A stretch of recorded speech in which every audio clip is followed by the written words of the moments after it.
This week's story is sponsored by Audible Kids.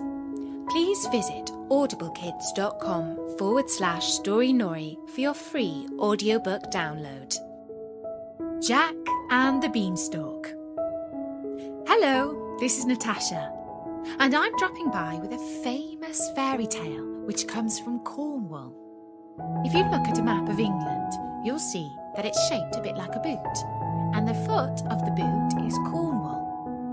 It's a very beautiful part of the world, and long ago it was famous for its giants. This tale is called Jack and the Beanstalk. But before the story, I'd just like to tell you about an audiobook that you can download from our sponsor, Audible Kids. It's a lovely farmyard tale about a pig called Wilbur and a very clever spider called Charlotte.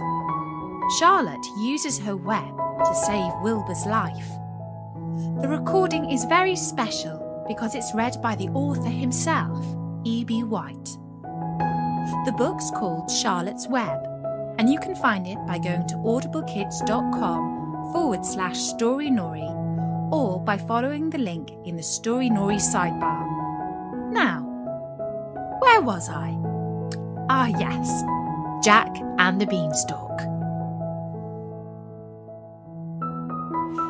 There was once upon a time a poor widow who had an only son named Jack and a cow called Milky White. And all they had to live on was the milk the cow gave every morning, which they carried to the market and sold. But one morning, Milky White gave no milk. "What shall we do? What shall we do?" said the widow, wringing her hands. "Cheer up, mother. I'll go and get some work somewhere," said Jack.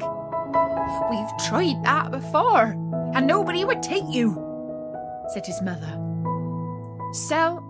We must sell Milky White, and with the money, start a shop or something."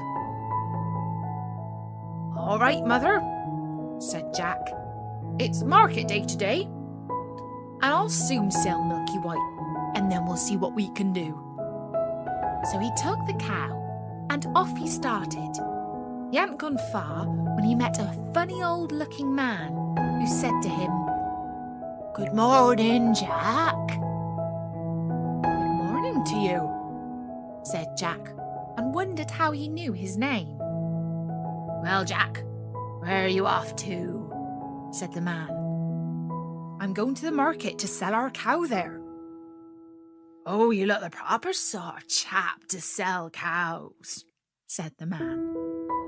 "I wonder if you know how many beans makes 5. 2 in each hand and 1 in your mouth," says Jack, as sharp as a needle. "Right you are," says the man. "And here they are, the very beans themselves," he went on, pulling out of his pocket a number of strange-looking beans. "As you are so sharp," says he, "I don't mind doing a swap with you. Your cow for these beans." "Go along," says Jack. "You take me for a fool."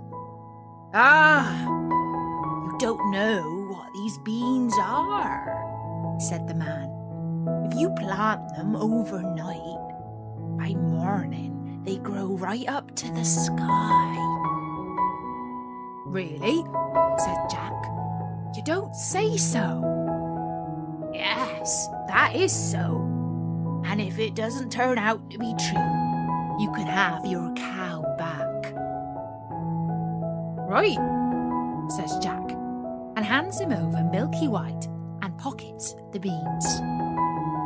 Back home goes Jack and says to his mother, "You'll never guess, mother, what I got for Milky White." And his mother becomes very excited. £5? 10? 15? No, it can't be 20. "I told you couldn't guess. What do you say to these beans? They're magical. Plant them overnight and What? Says Jack's mother. Have you been such a fool, such a dolt, such an idiot? Take that, and take that. And as for your precious beans here, they go out the window, and off with you to bed. Not a sup shall you drink, and not a bit shall you swallow to this very night. So Jack went upstairs to his little room in the attic, and sad and sorry he was, to be sure. At last he dropped off to sleep. When he woke up, the room looked so funny. The sun was shining into part of it, and all the rest was quite dark and shady. So Jack jumped up and went to the window. And what do you think he saw? Why, the beans that his mother had thrown out of the window into the garden had sprung up into a giant beanstalk, which went up and up till it reached the sky. So the man spoke the truth after all. The beanstalk grew up quite close past Jack's window, so all he had to do was open it and give a jump onto the beanstalk, which ran up just like a big ladder. So Jack climbed, and he climbed, and he climbed, and he climbed, and he climbed, and he climbed, and he climbed till at last he reached the sky. And when he got there, he found a long, broad road going as straight as a dart. So he walked along, and he walked along, and he walked along until he came to a great big tall house. And on the doorstep there was a great big tall woman. "Good morning, ma'am," says Jack, quite polite-like. "Could you be so kind as to give me some breakfast?" For he was as hungry as a hunter. "It's breakfast you want, is it?" says the great big tall woman. "It's breakfast you'll be if you don't move off from here. My man is an ogre, and there's nothing he likes better than boys broiled on toast. You better be moving on, or he'll be coming." "Oh, please, Mum, do give me something to eat, Mum. I've had nothing to eat since yesterday morning, really and truly, Mum," says Jack. "I may as well be broiled as die of hunger." Well, the ogre's wife was not half so bad after all, so she took Jack into the kitchen and gave him a hunk of bread and cheese and a jug of milk. But Jack hadn't half finished these when thump, thump, thump, and the whole house began to tremble with the noise of someone coming. "Goodness gracious me! It's my old man," said the ogre's wife. "What on earth shall I do? Come along, quick, jump in here." And she bundled Jack into the oven just as the ogre came in. He was a big one, to be sure. At his belt he had 3 calves strung up by the heels, and he unhooked them and threw them down on the table and said, "Fee, fi, fo, fum. I smell the blood of an Englishman. Be he alive or be he dead, I'll have his bones to grind my bread." "Nonsense, dear," said his wife. "You're dreaming. Or perhaps you smell the scraps of that little boy you liked so much for yesterday's dinner. Here you go and have a wash and a tidy up, and by the time you come back your breakfast will be ready for you." So off the ogre went, and Jack was just going to jump out of the oven and run away when the woman told him, "Wait till he's asleep. He always has a doze after breakfast." Well, the ogre has his breakfast, and after that he goes to a big chest and takes out a couple of bags of gold. And down he sits and counts, till at last his head began to nod, and he began to snore, till the whole house shook again. Then Jack crept out on tiptoe from his oven, and as he was passing the ogre, he took one of the bags of gold under his arm, and off he pelters till he comes to the beanstalk, and then he throws down the bag of gold, which of course fell into his mother's garden. And then he climbed down and climbed down, till at last he got home and told his mother, and showed her the gold, and said, "Well, mother, wasn't I right about the beans? They are really magical, you see?"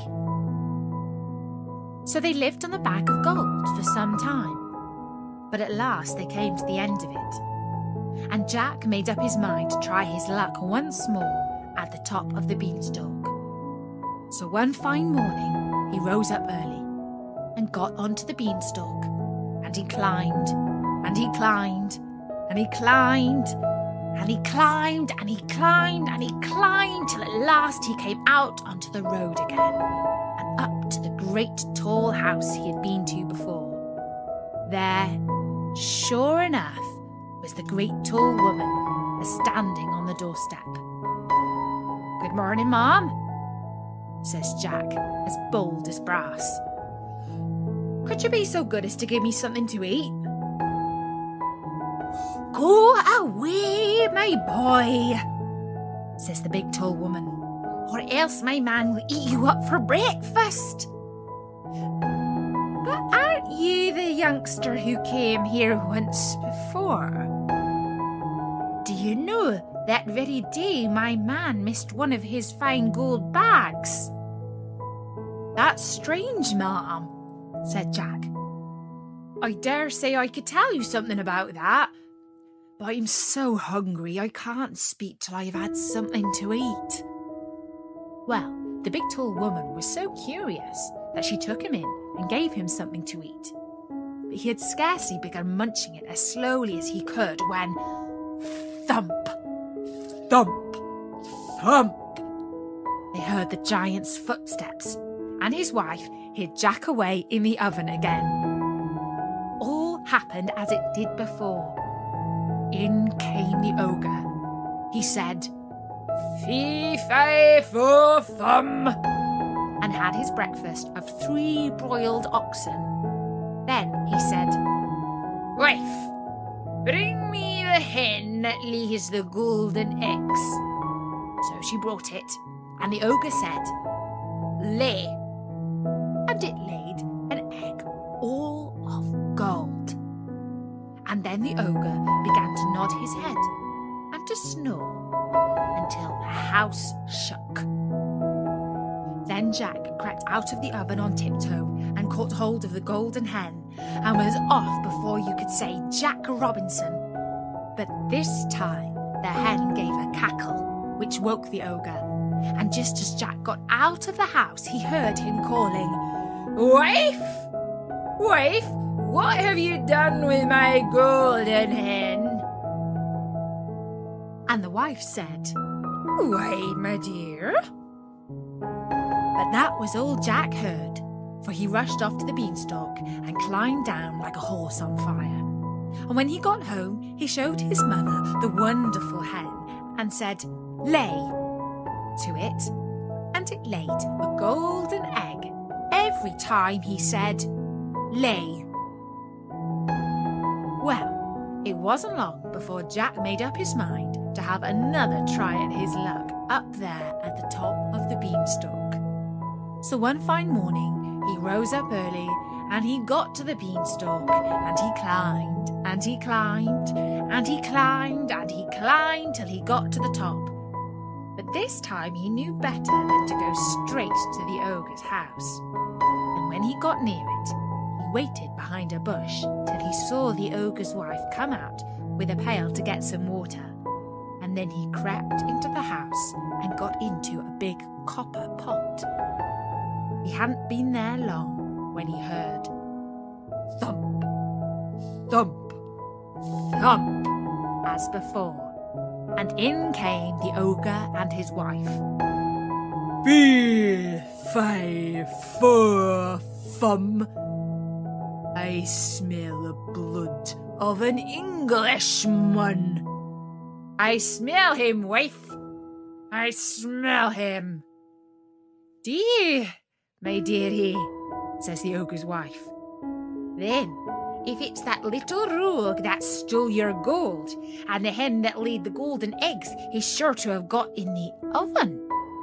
And they both rushed to the oven.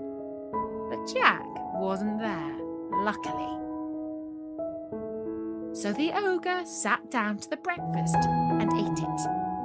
But every now and then he would mutter, I could have sworn. And he'd get up and he'd search the larder and the cupboards and everything, only luckily he didn't think of the copper pot. After breakfast was over, the ogre called out, Wife, bring me my golden harp. So she brought it and put it on the table before him. Then he said, Sing. And the golden harp sang most beautifully. And it went on singing till the ogre fell asleep and commenced to snore like thunder. Then Jack lifted up the copper lid very quietly and got down like a mouse and crept on his hands and knees till he came to the table. And up he crawled, caught hold of the golden harp and dashed with it towards the door. But the harp called out quite loud, Master! Master! And the ogre woke just in time to see Jack running off with his harp.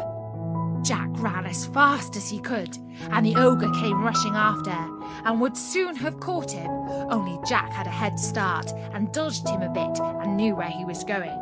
When he got to the beanstalk, the ogre was not more than 20 yards away, when suddenly he saw Jack disappear. And when he came to the end of the road, he saw Jack underneath climbing down for fear of his life. Well, the ogre didn't like trusting himself to such a ladder, and he stood and waited. So Jack got another head start. But just then, the harp cried out, Master! Master! And the ogre swung himself down the beanstalk, which shook with his weight. Down climbs Jack, and after him climbs the ogre. By this time, Jack had climbed down and down and climbed down till he was very nearly home. So he called out, Mother! Mother! Bring me an axe! Bring me an axe! And the mother came rushing out with the axe in her hand. But when she came to the beanstalk, she stood stock still with fright, for she saw there the ogre with his legs just through the clouds. But Jack jumped down and got hold of the axe and gave a chop at the beanstalk, which cut it half in two. The ogre felt the beanstalk shake and quiver, so he stopped to see what was the matter. Then Jack gave another chop with the axe, and the beanstalk was cut in two and began to topple over. Then the ogre fell down and broke his crown, and the beanstalk came toppling after. Then Jack showed his mother his golden harp, and what was showing that and selling the golden eggs, Jack and his mother became very rich, and he married a great princess, and they lived happily ever after. And that was the story of Jack and the Beanstalk. I do hope that you enjoyed it. Bertie says that he really likes to know what you think of our stories. If you drop by at storynori.com, you can leave a comment on each story. All you have to do is give your first name. There's no need even for an email address. And if you like Story Nori, it really helps us if you can say something nice about us on our iTunes page. For now, from me, Natasha, Bye-bye!